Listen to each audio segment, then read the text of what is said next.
Welcome to the show. This is Mainstreaming the Facts, where I'm going to look at the facts and we're going to get to the bottom of some things. Today's episode is about, is Donald Trump a racist? So I've heard many times that Donald Trump is a racist. I've been hearing it since he was elected. I didn't know anything about him when he was elected. I was not very political then. I started paying attention after the Las Vegas massacres because that was very disturbing and I wanted to know more, and I knew that mainstream media was not telling me the truth. So since then I've done a lot of research, and every time I hear someone say something about Trump, I always ask why, and I look into it. And a lot of times it's very different than what the initial story is. So, you know, on my social media, especially right now in these times, it's very common to hear he's a racist, he's a Nazi, white supremacist. Let's define what a racist is. It's common to be a little bit racist, okay? We're used to what we know, and we're a little scared of what we don't know, and cultures, and people who look different, act different, talk different. It's just common. I think most people are a little bit racist, but that's not what we're talking about. We're talking about extreme racism. We're talking about white supremacist, Nazi, and that's the level we're talking about. Okay, so is Donald Trump an extreme racist, a white supremacist, Nazi? I don't think he is. I've looked into it a lot, and I've looked at a lot of different information, and me being an African American doesn't make me an expert, but it does mean I'm probably not gonna say that if I don't think it's true. Anyways, let's look at the facts. Let's start off with what they say proves that he's a racist. And this is the one I first looked into because it sounds crazy. I was like, I gotta hear that. Any presidential candidate that calls all Mexicans rapists, yeah, he's racist and there's no way he can win and everything you're saying is true. So I look into it. Turns out that's not what he said. When Mexico sends its people, they're not sending their best. They're not sending you. They're not sending you. They're sending people that have lots of problems, and they're bringing those problems with us. They're bringing drugs, they're bringing crime, they're rapists, and some, I assume, are good people. Okay, so there you go. He did not call all Mexicans rapists. He said the ones that are sneaking over are not the best people. There's probably a lot of drug dealers, criminals, and rapists. And if you do any research on sex trafficking, it's a huge problem. It's not covered on mainstream media, but it is a huge problem. And it happens at the borders. It's dirty, dark, scary, evil. That's what happens at the borders. And it's one of the issues that he's really cracking down on. But, so, didn't call all Mexicans rapists. Another big one is he said that white supremacists are good people. Now that was in Charlottesville when they were protesting taking down the Robert E. Lee statue and renaming the park. But you also had people that were very fine people on both sides. You had people in that group, excuse me, I saw the same pictures as you did. You had people in that group that were there to protest the taking down of, to them, a very, very important statue and the renaming of a park from Robert E. Lee to another name. And you had people, and I'm not talking about the neo-Nazis and the white nationalists, because they should be condemned totally. But you had many people in that group other than neo-Nazis and white nationalists, okay? And the press has treated them absolutely unfairly. Now, in the other group also, you had some fine people, but you also had troublemakers, and you see them come with the black outfits and with the helmets and with the baseball bats. You had a lot of bad people in the other group too. So there you go. He didn't say that they were all white supremacists. He pointed out that not everybody there was a white supremacist. Some people were protesting the taking down of the statue. Okay? So Slade. He did not call white supremacists good people. Another one that I just got into recently, darkness. Darkness was the claim is that he said that the Central Park Five, he wanted them to reinstate the death penalty and they should all be killed, basically. These boys, these young boys, killed these young black, brown-skinned boys. It's true, he did say it. And he rented a paper. And then these boys were released because DNA evidence let them go. And Donald Trump did not apologize. And he basically still thinks they're guilty. pretty harsh. I ain't gonna lie, that's pretty harsh. Donald Trump is ruthless. That's a fact, I would say. No, it's an opinion, but damn near a fact. To call for the death of 5 young boys is pretty ruthless. So I did my research. I watched the When They See Us documentary. I watched, well, at least the beginning of it. I listened to the interviews of the young boys as adults, listened to the detective, I listened to a bit of the prosecutor, and all that was inconclusive, so I went right to the source and watched all 7 of their confessions. I know it's a Central Park 5, but I believe there was like 7 confessions. After watching the very first one, but I continued to watch them all, what the media is saying, what the documentary implies, is that these were forced confessions, and the boys are innocent. They were forced to confess to a crime they didn't commit. I challenge anybody to watch those confessions and tell me that you think those are forced. First of all, the parents are in the room, and some of them, right there. Boom, that's your dad. Okay. The prosecutor who's asking the questions is not leading. She's not like, and then you did this, right? No, she's like, and then what happened? And then what happened? Why'd you do that? She's discovering things. All their stories corroborate, not perfectly like they're rehearsed, but close enough. Sometimes one leaves out this, one leaves out that. The timing's a little rearranged, but all of them say the same thing. They were going to that park. There was a group of 30 of them to Wilden, and they were going to beat the hell out of people and rob them for fun, and that's what they did. Anybody who crossed their path, they pretty much tried to beat, except for, interestingly enough, and this is why I believe them, when you hear a story that's true, truth has weird nuances and weird details that don't really make sense, that you wouldn't make up, okay? And when you're lying, it's very simplistic. It's like usually A plus B and C, and there's no like weird little details. In my opinion, I'm watching, there's all these weird little details. For instance, the first thing that they did when they were in the park, they saw this homeless dude, they beat him up and they took his food. That's not something you lie about. You don't lie about taking a homeless person's food. Like, and then multiple boys said that. No one even thinks, when you think of a homeless person, no one thinks that they have food. Okay? They said they tried the food and it was gross, they threw it out. Then a guy and a girl on a date were walking, and they were going to attack him, and they decided to let them pass because the dude was on a date. That doesn't even make sense. That's why I believe him. That's how life works.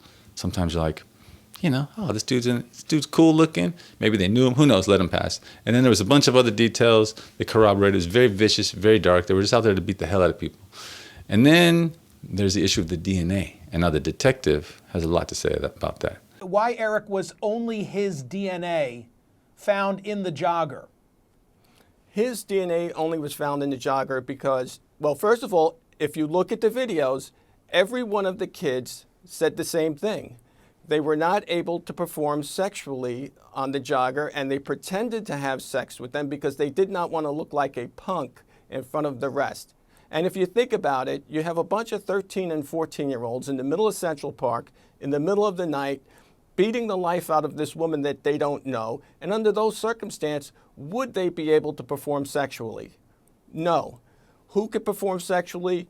The guy who raped his mother, the guy who was a serial rapist, the guy who raped, tortured, and killed a pregnant woman in front of her 2 children.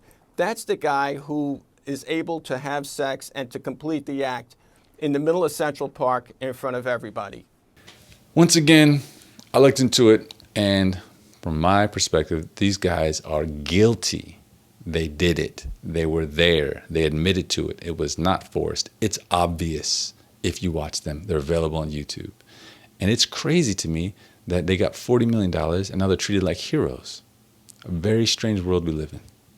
All right, so those are the biggest allegations. Oh, here's another one, the allegation of him not renting to people of color. And I looked into that, and I can't tell what's true or not true. It was a long time ago. He got sued, Trump got sued, and his father and their organization, among other hotels or apartments.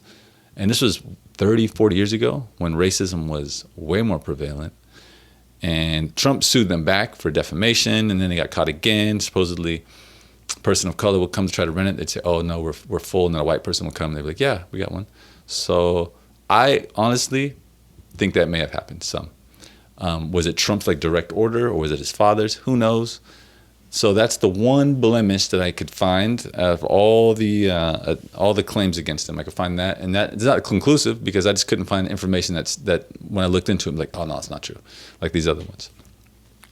So, why do I think he's not a racist? Well, let's look into that, okay? Because I think this is important because you people, liberals, Democrats, leftists, are throwing it around like it's a fact. And just because you hear something a bunch of times doesn't make it true. Facts make things true.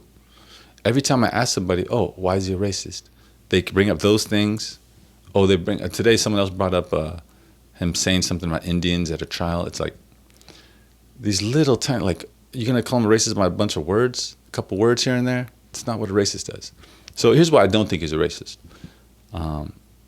First, he dated a black woman for 2 years in the 90s.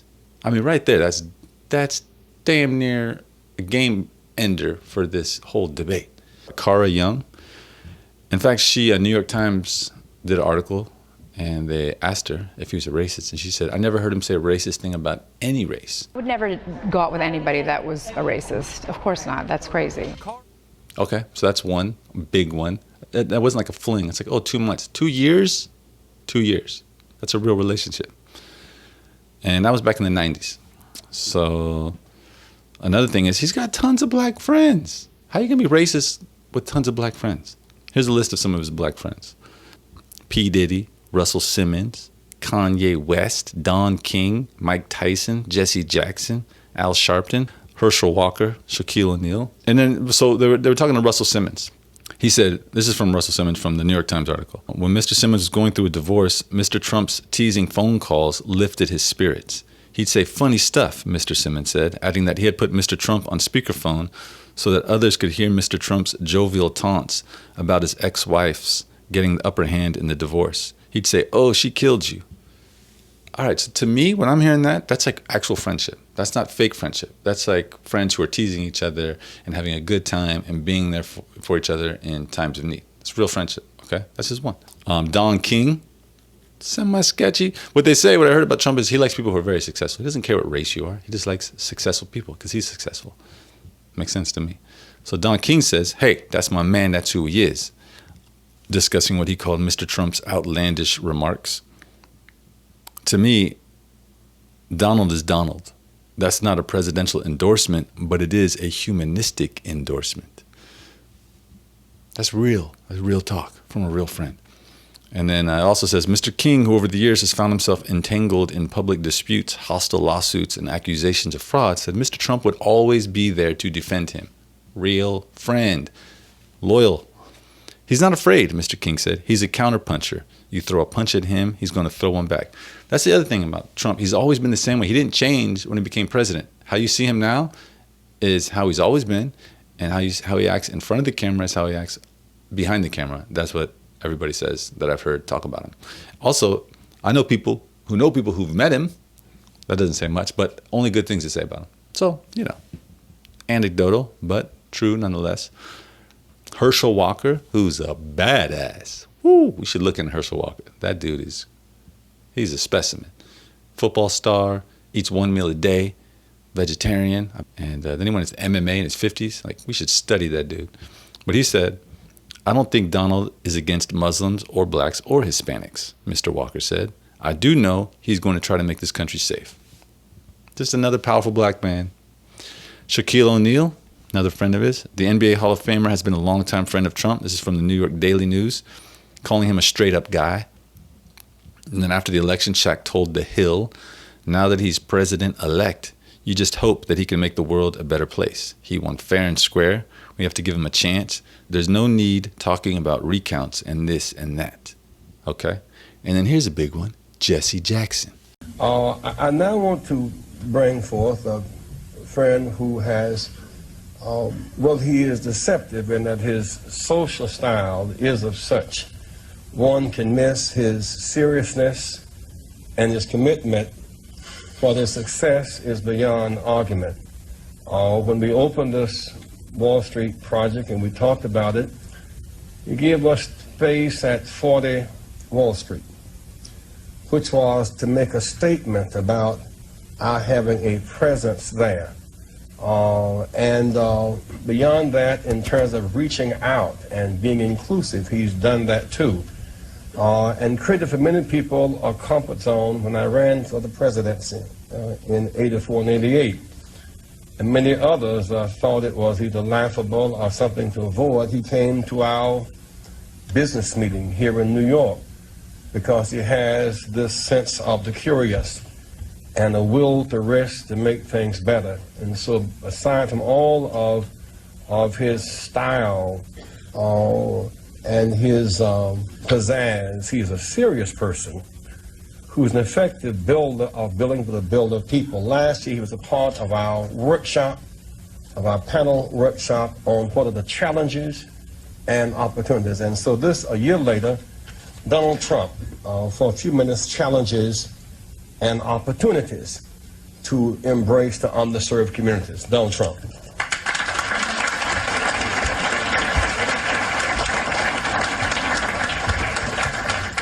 I will tell you, a large percentage of the people, and especially in construction, that are building these great jobs are black and minorities, and I'm very proud of it. We have close to 25%, and I think the number's going up, and they do a great job. There are no better builders than we have in New York, and a big percentage of that is black and minority folks. So I just want to thank everybody in the room for being here. I look forward to some questions. Are these the actions of a racist? I don't think so. And this is just the beginning.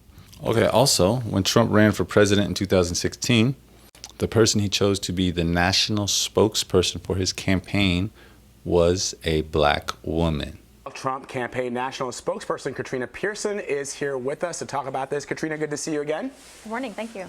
So what is the campaign's reaction to Chairman Priebus's tweet? Well, Chairman Priebus's tweet has nothing to do with what Mr. Trump is talking about. Sure, the nomination process was set for the last year, but even that could change up to a week before the convention. Why would a racist do that? I don't know. I don't think he's a racist. But let's go on. Do you remember when Kanye, right now he's on top, but he's sometimes on top, sometimes he's on bottom. And I think his lowest point was when he was in Sacramento. He did that rant. He went to the insane asylum. People thought he was a joke. Who knew if he was ever going to recover? He came out, his hair was bleached blonde. He looked slow. He looked weird. He was bloated. It was a strange time for Kanye West.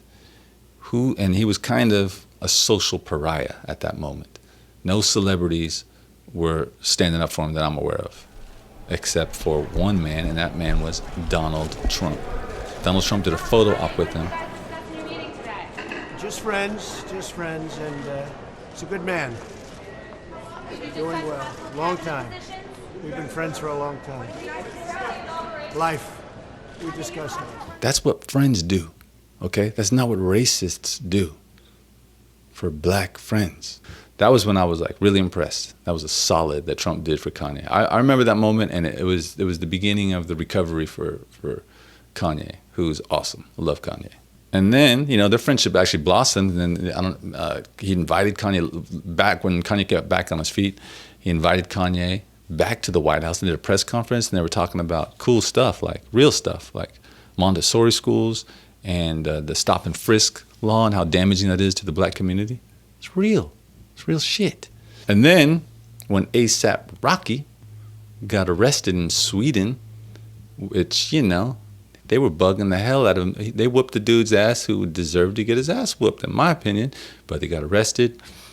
Kanye reached out to Trump, said, hey, you need to help my man. He's in there. It's crazy. They're saying crazy things. So Trump watched the video, and he was like, yeah, those dudes deserved an ass whooping. And he sends out two legit texts, and a phone call. Not texts, tweets, which when you have, I don't know how many followers. I think it's like 80 million followers on Twitter. It's a lot. So when you do that, that's power. He didn't have to do that at all. He did it. Why? Because he's a racist? No, because he's not a racist. Because he loves everybody, and he just wants to do what he feels like doing, what he thinks is right. Okay? That's what I think. That's what his actions back up. Eventually, ASAP Rocky got out, didn't thank Trump. Kind of lame, ASAP. But, whatever. Okay, that's enough with the friends. Moving on to the next. Trump received the Ellis Island Medal of Honor, which is awarded each year in celebration of patriotism, tolerance, brotherhood, and diversity. So Donald Trump won it in '86 alongside Muhammad Ali and Rosa Parks. Are they going to give this to a known racist? I don't think so. Could be, but I don't think so. Moving on. He nominated the first female black general, Lorna M. Malloch, to be the Brigadier General of the United States Marine Corps in 2018. That's pretty legit, okay? So let's go into the criminal justice reform. Well, legislation. Let's go into legislation. So does he have legislation that's helping the black community, right? Because if you're president, that's what you can do. What did Obama do? What did Clinton do? I'll tell you what Clinton did. And Biden. Biden, I think he had a big part in creating the 1994 crime bill, and Clinton passed it. And that is directly responsible for incarcerating an inordinate amount of black men. And that's what the Democrats did. What did Donald Trump do, the racist? What he did was criminal reform, which was the First Step Act. And it's what he's already done for legislation is more than Clinton and Obama ever did. Thank God, because when they do stuff, it usually is, backfires. But so the First Step Act is really powerful. All right, so let's go into it a little bit. So it tackles some of the harsh sentencing policies from the 1994 crime bill. It gives new protections to the women and juveniles in the federal prison system to make it just more civil. Like, for instance, incarcerated women can't be shackled anymore while they're pregnant. And it helps them get feminine hygiene products free of charge, so they don't have to decide whether they can pay for the phone to call the kids or buy tampons. Now the tampons are free from this prison reform bill. You can use this reform bill to get your sentence examined if you're a non-violent criminal and get reduced sentences. 90% of the people who've done it have been black. And also, it's kind of the overall theme was turning federal prisons into rehabilitation places so you can heal and not just get punished. This whole thing was about getting prisons to be places of actual rehabilitation instead of punishment. That's what prison should be. That's what Donald Trump passed. It wasn't easy. He got it done. Okay, nobody else did. Clinton didn't. They talk about it a lot. Prison reform. He got it done. That's awesome, and it's helping a lot of black Americans. It's not racist. I don't know why a racist would do that with it. So he also helped the historically black colleges and universities get more money, more funding, and made it so that they don't have to come back every year and ask for money. Like, yes, you guys are valuable. You shouldn't have to come every year and ask for more money. You should just get this money. It's long term. I think he made a 10-year deal with them. That's dope. All right? Schooling is important. If you want to help the black Americans, schooling is big. So the Tax Cuts and Jobs Act was signed into law and created a bunch of new jobs for the whole, world. I mean, the whole country. But one of the things they did was opportunity zones. The good news on the opportunity zones is this is a way for us not to increase the bureaucracy in Washington or have another government program. These are private sector dollars incentivized to take a second look at some of the distressed communities in our nation, and by doing so, bring the innovation and the creativity from the private sector back into those communities and make substantial, significant, measurable change in reasonable time. We are really excited that a part of the tax reform package were those opportunity zones supported by President Trump, created by myself and others. This is a chance for us to say to the uneven recovery, those folks who live in the distressed communities, that we hear you, we see you, and we're coming to bring some opportunities for the private sector to make a bigger difference. So I'm real clear, if private sector money moves into one of these opportunity zones and invests in a business and you make a profit, there's no capital gain on that profit. Is that correct? Capital gains tax, I should say. Exactly. That is the second part of it. The first part is that if you make a long-term investment in one of these zones, you defer your capital gains burden for 10 years if you make an investment between 5 and 7 years. The second aspect of it is as your dollars appreciate in those zones, you pay no capital gains tax if you put a minimum investment, which the Treasury Department will define minimum for us in those areas. So it's a really good opportunity. So that's the opportunity zones. Then there was also the Opportunity Scholarship Funds and Education Freedom, $5 billion a year, right? This is legislation that creates $5 billion a year to help students and families who are low income to be able to choose what school they want to go to instead of having to go to the local school that's hellish in some, inner cities and stuff. No, is it a better school? You can go to that school, and here's funding to do whatever it takes to get you there. And if you don't want to go there, you don't want to go there, or it doesn't work out, there's funding to get you tutors.